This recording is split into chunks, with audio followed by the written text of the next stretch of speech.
Hello दोस्तों, कैसे हो आप लोग। आशा करती हूँ कि आप लोग अच्छे होंगे। आज हम बात करेंगे फार्मास्यूटिकल बिजनेस के बारे में। फार्मास्यूटिकल इंडस्ट्री दूसरी सबसे बड़ी इंडस्ट्री है। ये एक बहुत बड़ी इंडस्ट्री है क्योंकि यह हेल्थ केयर से रिलेटेड है, इसलिए ये इंडस्ट्री बाकी सारी इंडस्ट्रीज के कंपैरिजन में बहुत ज्यादा रेगुलेटेड है। इस इंडस्ट्री पर सरकार और सरकार की एजेंसियों का बहुत ज्यादा कंट्रोल होता है, फिर भी यह बिजनेस बहुत ही फायदे वाला है। फार्मास्यूटिकल बिजनेस स्टार्ट करने के लिए हमें इस बिजनेस का तकनीकी ज्ञान होना आवश्यक है। फार्मास्यूटिकल बिजनेस का मतलब दवाइयों को और मेडिकल डिवाइसेज को बनाने और बेचने का बिजनेस। वैसे तो इस बिजनेस का साइज बहुत बड़ा है, पर इसे छोटे स्तर पर भी किया जा सकता है। छोटे स्तर पर आप दवाइयों को बेचकर इस बिजनेस को स्टार्ट कर सकते हैं। इसके लिए आपको गवर्नमेंट एजेंसीज द्वारा लाइसेंस लेना होता है। अगर आप फार्मास्यूटिकल मैन्युफैक्चरिंग यूनिट लगाना चाहते हैं तो उसके लिए आपको मैन्युफैक्चरिंग से रिलेटेड लाइसेंसेज और परमिशन लेनी होती है। याद रखिए, इसके लिए आपको गवर्नमेंट की रेगुलेशन को ध्यान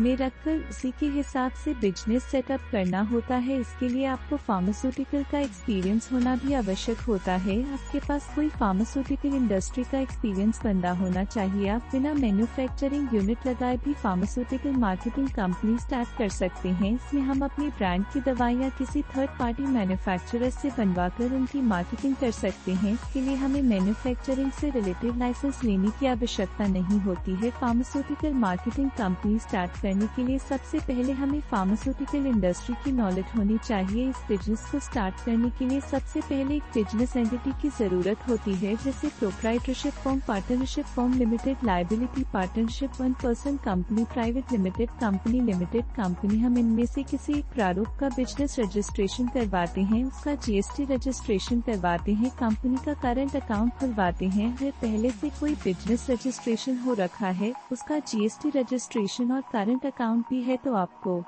यह प्रोसेस करने की जरूरत नहीं है। आगे का प्रोसेस उसी रजिस्टर्ड एंटिटी में करते हैं। उसके बाद अपनी स्टेट ड्रग लाइसेंसिंग अथॉरिटी से होलसेल ड्रग लाइसेंस लेते हैं। फार्मास्यूटिकल प्रोडक्ट्स में बहुत से फूड सप्लीमेंट्स भी होते हैं, इसलिए हमें स्टेट फूड लाइसेंस की आवश्यकता होती है, जो हमें एफएसए से प्राप्त होता है। अगर हमारे प्रोडक्ट में नार्कोटिक्स मेडिसिन के प्रोडक्ट है तो हमें नार्कोटिक लाइसेंस की जरूरत पड़ती है, जो हमें नार्कोटिक्स डिपार्टमेंट से मिलता है। अगर आप आयुर्वेदिक, यूनानी और होम्योपैथिक दवाइयों का बिजनेस भी करना चाहते हैं तो आपको आयुष डिपार्टमेंट की परमिशन और आयुष लाइसेंस की जरूरत पड़ती है। हम अपने प्रोडक्ट की ब्रांडिंग के लिए ब्रांड का ट्रेडमार्क करवाते हैं, जिससे कोई उसको कॉपी ना कर पाए। अपनी कंपनी का आईएसओ लेते हैं और कुछ स्टैंडर्ड अप्रूवल जैसे यूएसएफडीए वगैरह भी ले सकते हैं। यह तो बात थी लीगल प्रोसेस की। अब बारी आती है मैन्युफैक्चरिंग की। अपने प्रोडक्ट की थर्ड पार्टी मैन्युफैक्चरिंग किसी अच्छे थर्ड पार्टी मैन्युफैक्चरर से करवाते हैं। अपने प्रोडक्ट की डिजाइन बनवाते हैं, प्रॉपर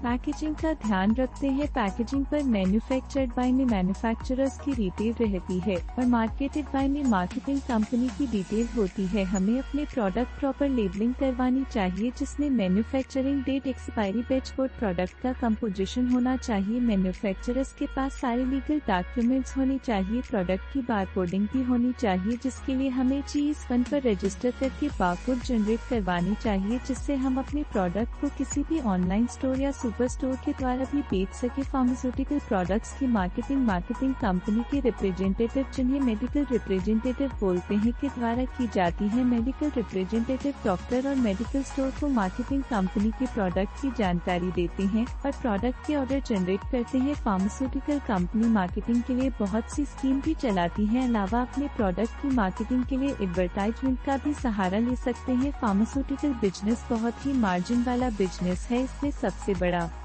खर्चा बिजनेस प्रमोशन का होता है, क्योंकि यह सेक्टर हेल्थ केयर से रिलेटेड है, इसलिए गवर्नमेंट का इस सेक्टर पर बहुत अधिक नियंत्रण रहता है। फार्मास्यूटिकल कंपनी अपनी मार्केटिंग के लिए B2B प्लेटफॉर्म का भी सहारा ले सकती है। B2B प्लेटफॉर्म जैसे India mart, trade India, exporter India इत्यादि। यह अपने प्रोडक्ट को प्रॉपर डिस्ट्रीब्यूशन चैनल बनाकर भी डिस्ट्रीब्यूट कर सकते हैं और सुपर स्टोर के थ्रू और ऑनलाइन सेलिंग प्लेटफॉर्म से भी बेच सकते हैं। वे बिजनेस को गूगल पर रजिस्टर करते हैं। वेबसाइट फार्मास्यूटिकल फार्मास्यूटिकल कंपनी के प्रोफाइल के लिए बहुत महत्वपूर्ण है। फार्मास्यूटिकल कंपनी की वेबसाइट जरूर होनी चाहिए जिससे कंपनी की ब्रांड वैल्यू का पता चलता है। फेसबुक बिजनेस पेज बनाते हैं। बिजनेस के प्रमोशन के लिए सर्च इंजन ऑप्टिमाइजेशन और सोशल मीडिया ऑप्टिमाइजेशन का सहारा ले सकते हैं। फार्मास्यूटिकल बिजनेस वैसे तो बहुत फायदे वाला बिजनेस है, लेकिन इसमें कंपटीशन भी बहुत है। बहुत बड़ी बड़ी फार्मास्यूटिकल कंपनियां ऑलरेडी मार्केट में हैं, लेकिन फिर भी अगर आपके प्रोडक्ट में दम है और मार्केटिंग स्ट्रक्चर अच्छा है, प्रोडक्ट की पैकेजिंग अच्छी है, तो आपको कोई मार्केट से बाहर नहीं कर सकता। इस सेक्टर में काम करने के लिए गवर्नमेंट रेगुलेशन का बहुत ध्यान रखना होता है। आशा करती हूँ कि फार्मास्यूटिकल बिजनेस से रिलेटेड ये जानकारी आपको अच्छी लगी होगी। इस चैनल पर आगे भी बिजनेस से रिलेटेड और भी वीडियो आते रहेंगे। आपको ये जानकारी अच्छी लगी तो वीडियो को लाइक करें, चैनल को सब्सक्राइब करें, वीडियो को शेयर करें और आगे आने वाली वीडियोज की जानकारी के लिए नोटिफिकेशन बेल को प्रेस करें। धन्यवाद।